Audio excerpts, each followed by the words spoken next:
Vigilante Wasting here with the first episode of my Mandalorian review series. It is October 30th, Friday, October 30th, and I hope everyone is having a blessed morning or whatever time it is. Your neck of the woods is 5 in the morning or 5:04 to be exact. I hope everyone again is having a good evening. I just saw the Mandalorian's first episode of season 2. It's called the Marshal.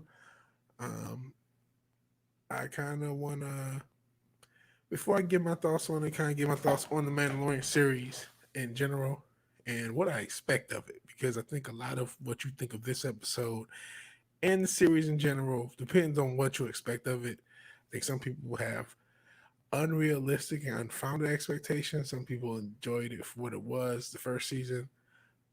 My expectations were sort of met. I mean, if I were to give it a score, and I'm going to start off again with non spoilers, if I were to give it a score out of 10, I would say 6.5. And I'll get into why. But as far as the first season, I would give it that like an 8.5. I really liked it. I liked the Star Wars aesthetic. I liked the simplicity of it. I liked the action sequences. I thought it was really cool. I thought the story was really good and simple. And I mean, there were plot holes. There are inherent plot holes. The fact that this is only 5 years away from Return of the Jedi is a massive plot hole for the whole series. I think, in general, how Disney has treated the Jedi, like, how do people not know about them more? I mean, even in the original series, you had Han Solo not knowing about the Jedi or kind of thinking of them as a myth.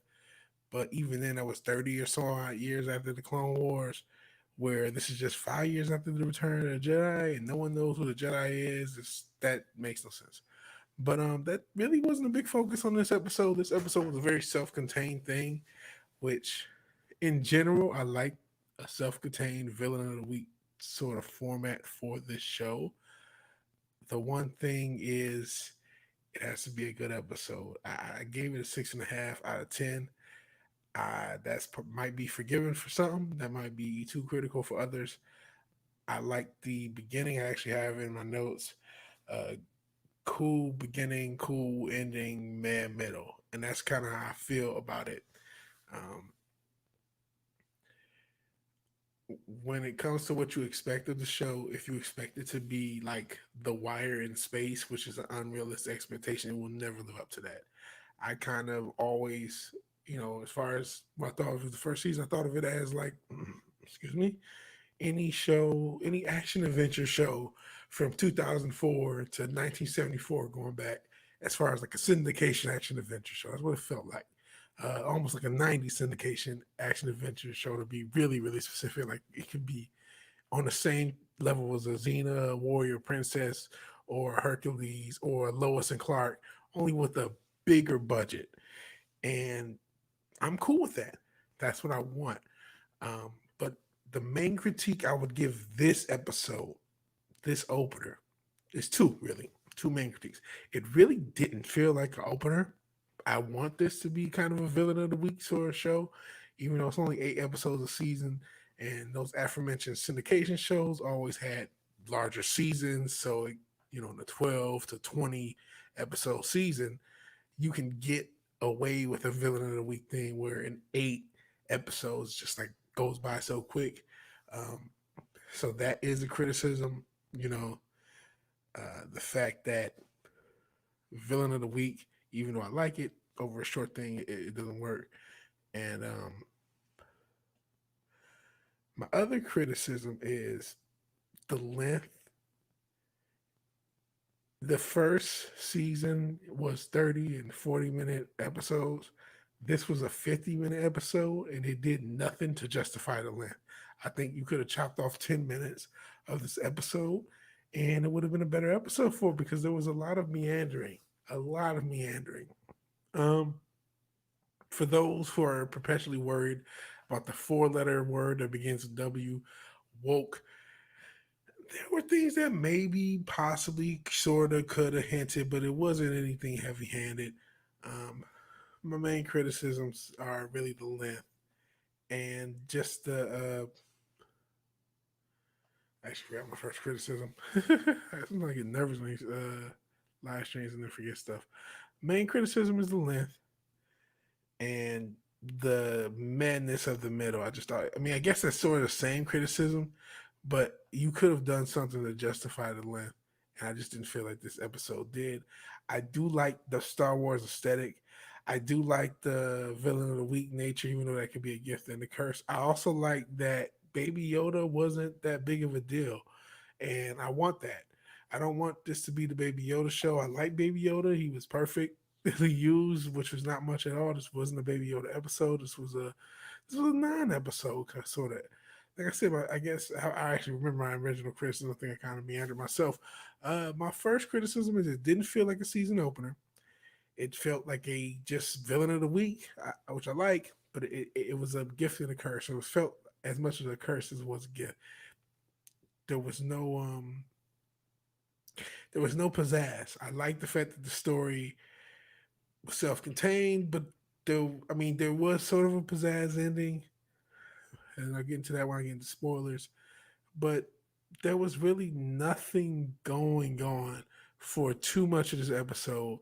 And again, that gets to my second criticism that it didn't justify its length.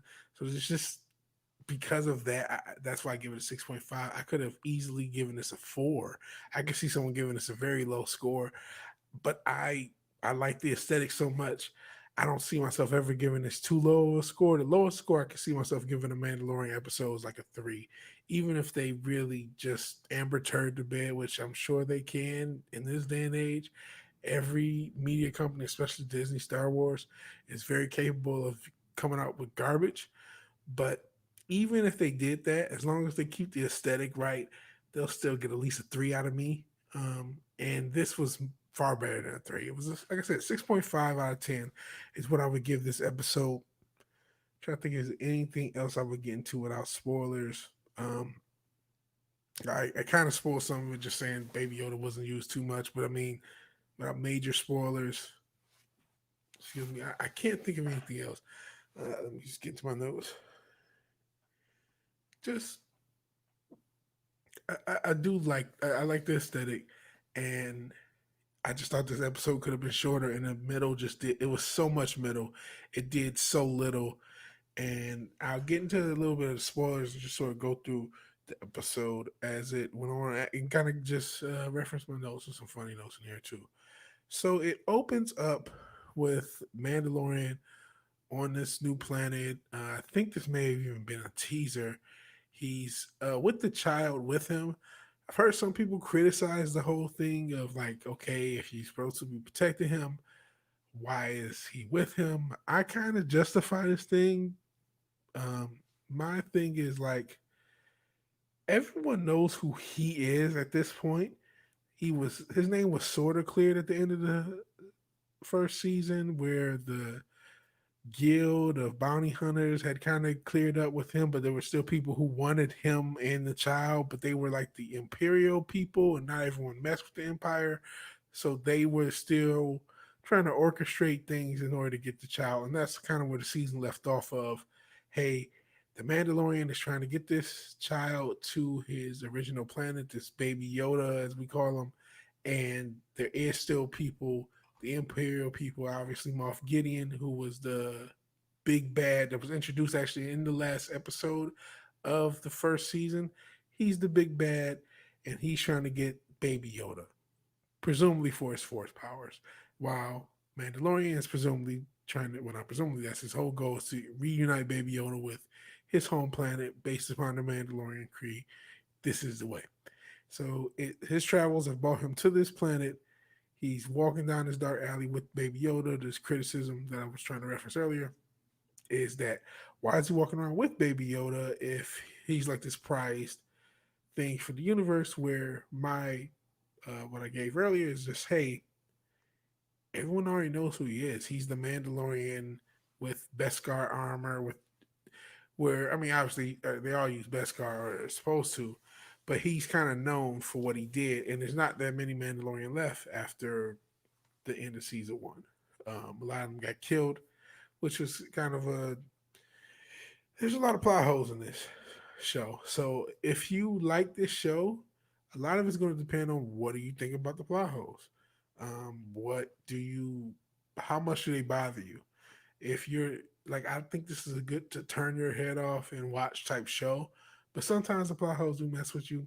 Um, so the way they got killed was kind of one of the best for me. Anyways, back to the story. He's on this planet. He goes into what looks like a space professional wrestling thing, even though it's real. The battle axe, I cannot think of the creature's name. I meant to reference them or research them before getting on there. But he goes in there. They're having a little fight, and he's talking to his contact. He's trying to find another Mandalorian to help him find the home creature's planet, or for the child, for the baby Yoda. And he brings Baby Yoda in. Again, I think it's okay because everyone already knows who Mandalorian is, and Baby Yoda can protect himself, and he's already going to attract attention. There's not that many Mandalorian left, so when he goes in the room, he's already sort of a target. And one thing that was kind of different in this case is because that's what happened. He goes in, meets his contact, and of course it goes bad. If I give it a spoiler alert if I haven't. Um, it's one of my first reviews ever, especially live. So if I screw it up, luckily there's no one watching now. But if you're watching in the future, my bad for that. So spoiler alert, as I already started, if I haven't given it because I'm nervous as usual. Anyways, um, contact turns on him. So they didn't actually turn on him because he was, and I can actually take the headphones off now that I think about it.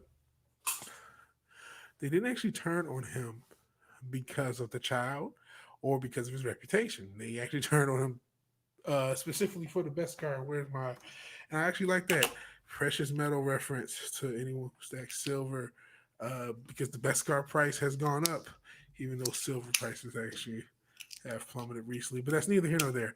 I like the precious metal reference. I like the wrestling reference. I just thought that was cool that Beskar metal's gone up as far as the price of it. And somebody at Star Wars knows about the fractional reserve system. That's pretty cool. And Beskar's gone up because the economy's crashing in the galaxy. So they're trying to rob the Mandalorian. And it's a cool little action sequence. That's when you get the part from the trailer where Baby Yoda hits the little thing on his carrier, gets himself to safety. Again, as I've mentioned before, spoilers, he really wasn't a factor in this episode, which I liked in general, and I hope it keeps that up. Not that he should be totally knocked out of the series. Obviously, he's one of the focal points. He's a very cute character, but I like not leaning into it too much. You don't want to overdo it. You don't want him to lose his impact, and when he's not needed, don't use him. And this was an episode where he wasn't needed. Um, so he gets into his little buggy, hits his little thing, gets kicked away. Mandalorian has a cool little action sequence, cool little action fight. Again, they were trying to get his Beskar, and he eventually gets the best of him. Chases the main guy who was his contact out, and he gets the location of a Mandalorian that he's looking for. And in this case, it's on Tatooine. So maybe that's a criticism for you. Everything's in Tatooine. I kind of wasn't huge onto Tatooine thing. I mean, I like being on Tatooine. That's cool. Not gonna lie, I didn't really like the episode. Cole Wozniak. I understand that. I kind of gave it a 6.5 out of 10. And that's what I like about it is I like the Star Wars aesthetic. But back into the story, everything's going. Everything has to do with Tatooine. I think that's a bit lazy. I think if you're gonna do a villain of the week type series, the best thing you could do is go into cool different places. And going back to Tatooine, it's just like, okay, here we go. So they go to Tatooine, and of course, they're looking for a Mandalorian. And they get to Tatooine, and who should they fucking find when they get to the guy in the Boba Fett armor? But motherfucking Harlan County's own Raylen fucking Gibbons. He's a marshal. I thought that was pretty cheesy, to be fair. I mean, not, I don't know if it's cheesy, but just to see a justified Star Wars crossover, I was not expecting that. Um, so yeah, so Raylan Gibbons shows up. He is the U.S. Marshal that they're looking for. He takes off his helmet, which obviously shows he's not a Mandalorian. He's not really a Mandalorian. And then we get into that middle I was talking about. And, you know, the person who just jumped in and out of the chat as I grow, I guess I'll have more people sticking around. But not no lie, I didn't like the episode. It meanders and goes into this backstory about Raylen Gibbons getting the him getting the Boba Fett armor, where it's this weird backstory about him trying to protect this city that's overrun by some thugs or whatever the hell they are, and he somehow steals these valuable crystals, and then he is able to bargain with the oh my goodness, Jawas. Bargain with the Jawas to get Boba Fett's armor, and that'll come uh later with the twist ending, which really wasn't that big of a twist because if you read about the series, you already knew what was coming.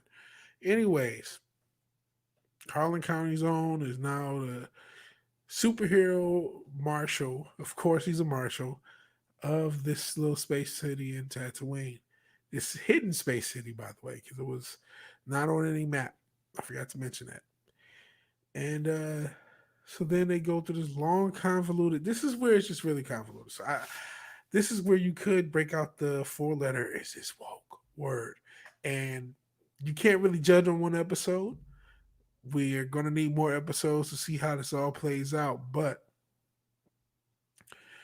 there's this whole sand people thing, and I like the sand people. I also thought it was funny that their language sounded really funny, like they were doing a sign language thing. Oh, one other note that I noticed, just from my notes, they slightly remixed the music. Um, I don't know, it was a little hip hop ish, but it was I like the original music a lot better. So I don't know if I like the slight remix. Um, and they also showed some growth for how Mando thought about droids, which was cool.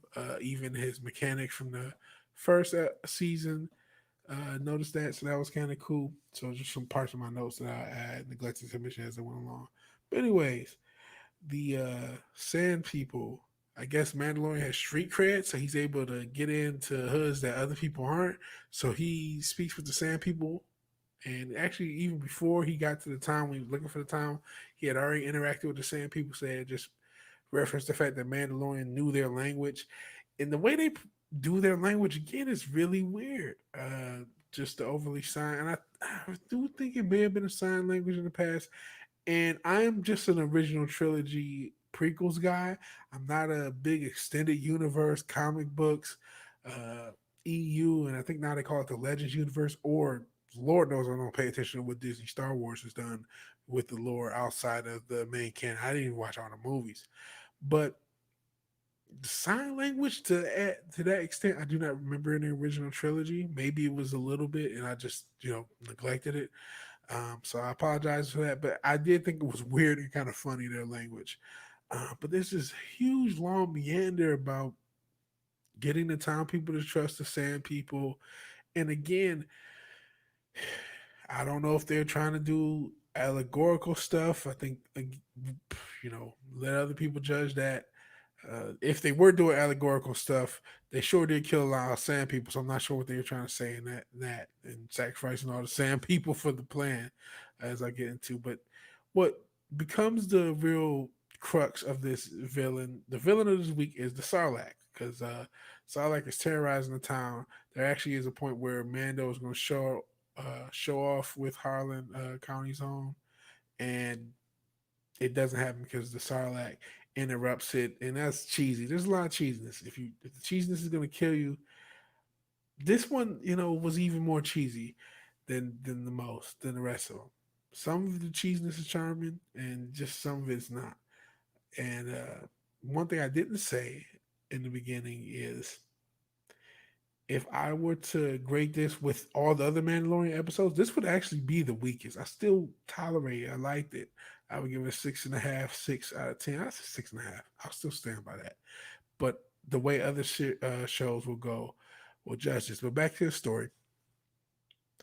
Um, The whole thing is they're trying to kill this Sarlacc, and they got to get the everyone to trust each other. And there's cliche little dust ups between. But I just thought, you know, all this, just let's get to the point. And one thing that was weird about it, they put all this time into, okay, we have to get everyone on board because the Sarlacc is so dangerous. But when you really look at their plan, A, when it was executed, because like there's really nothing to say about it. There's like a weird town hall meeting. Uh, when in that town hall meeting, I was like, oh my god, please don't do some xenophobic, woke. Uh, they touched on, they got close, but it was almost like a monster movie where the monster gets real close to you, but it doesn't know you're in the locker and it turns away or something like that. Or Metal Gear Solid, I think 3, where they get close to the locker and don't turn and they turn away. That's what it felt like with the wokeness. It was like it may get, but it doesn't get all the way. It doesn't consume your soul like it can. And I'm willing to forgive hinting towards wokeness. But the town hall, I even wrote my notes. Oh my God, no, please don't do this. And they kind of did, but they kind of didn't. So there was this weird town hall, weird meander in the middle. Long and short is, they need to kill this Sarlacc. It's terrorizing the town. They need to get the Sand People and the people in the town all on board. Why I forgive this is the aesthetic. There's like tons of aliens in the background. The practical effects and practical makeup just for characters that you barely see, that level of detail just forgives all ills for me. So even if the story is kind of meh or nonsensical or just meandering, it doesn't justify its length.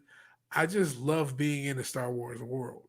So that for me gives me like I'm more forgiving towards it. But finally, they get to this Sarlacc, and their plan doesn't really need anyone because it ends up a plan which Mandalorian and Raylen Gibbons have nothing to do with it at first until it goes wrong, and then Raylen Gibbons still has nothing to do with it, and he flies up in the air because Mandalorian gets him out of the way, and basically takes a bunch of explosives on this like ox sort of thing, takes it into the Sarlacc, intentionally gets eaten, and blows it up from the inside. But a lot of sand people got sacrificed at the beginning of this plan that was sort of unnecessary, in which they first send the sand people out as like a sacrifice basically so they can yell and hopefully run in time because one guy got eaten earlier in the episode. We're running time so the Starlight can come out and they get it close enough for the explosives. And they did all that and it didn't even work.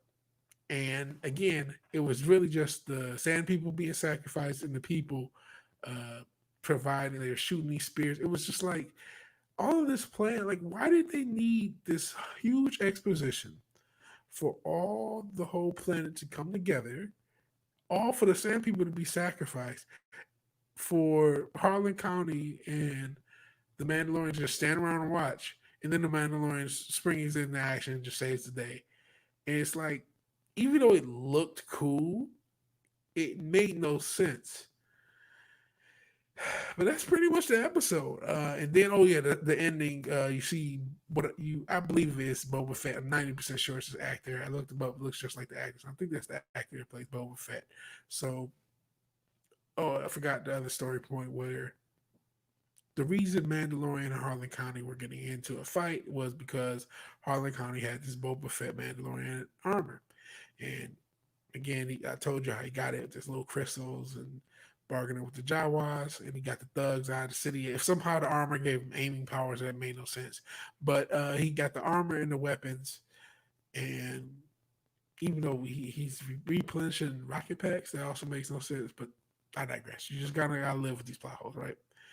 But he got the armor back because of some man. There's a Mandalorian Cree, I guess. They make up laws to the religion as they go, I guess. And if all these laws exist in the Mandalorian Cree, and some super Star Wars addict nerd knows all this, please let me know in the chat in the future or now if you're watching. Um, but because of the Mandalorian Cree, he has to get his armor back, and because they make a bargain. Hey, if you can get rid of Sarlacc, I'll give you the armor. They go through the trouble, this meandering middle of again, explaining this whole exposition of that, and then getting the whole city and the whole area on board as far as sand people and the people in this hidden town to kill the Sarlacc.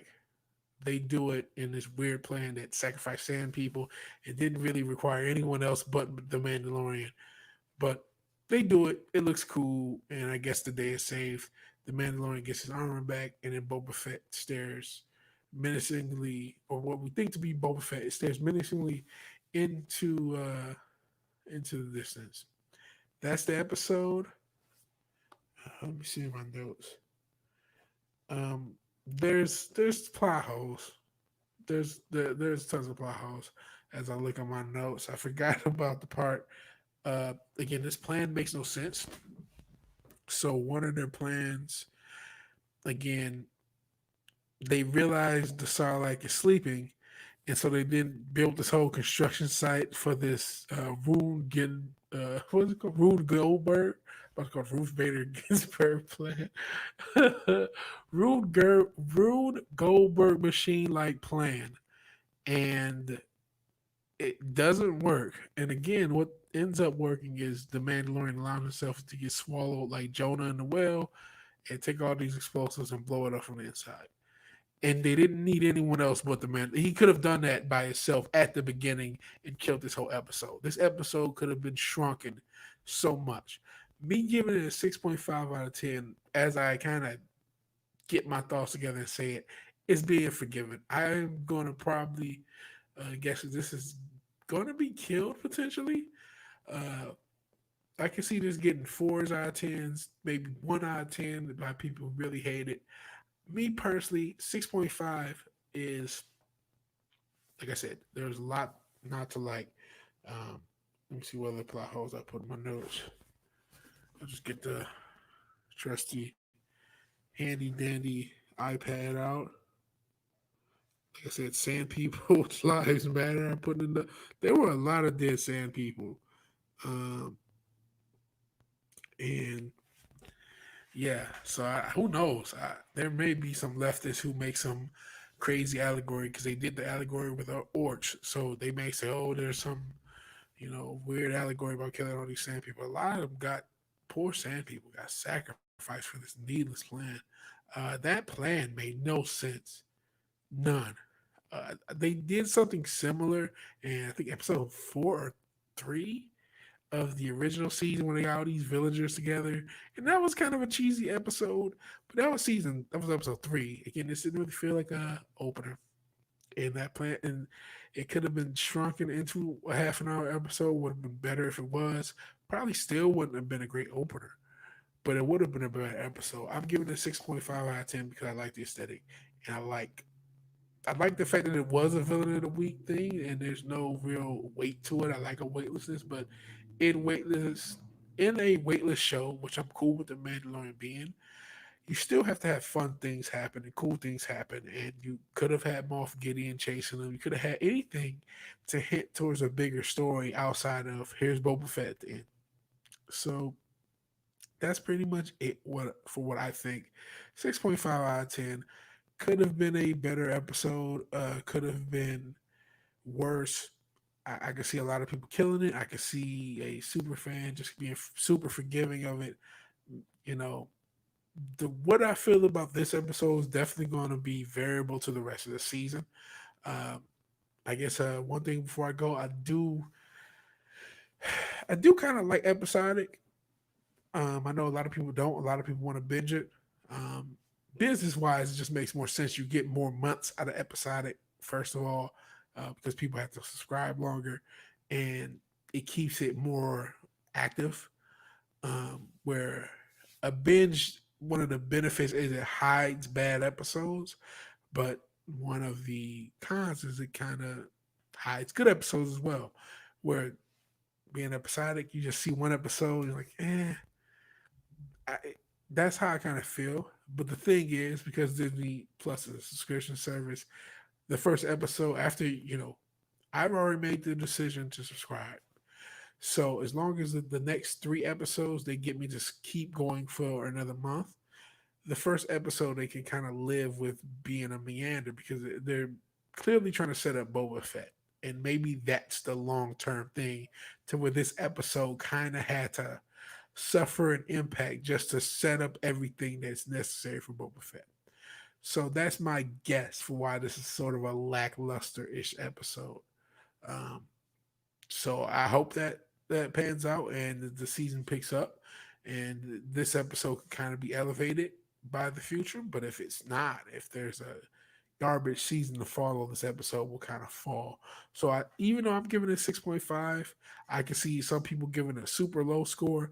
I think what I feel about this episode is kind of going to go with the rest of the season. If the season has a lot of good episodes, and this was the just one of those builder episodes for that, I think I'll be happy with the future. So that is what I think. So again, 6.5 out of 10. I know I meandered and kind of went in and out of the story and what I thought.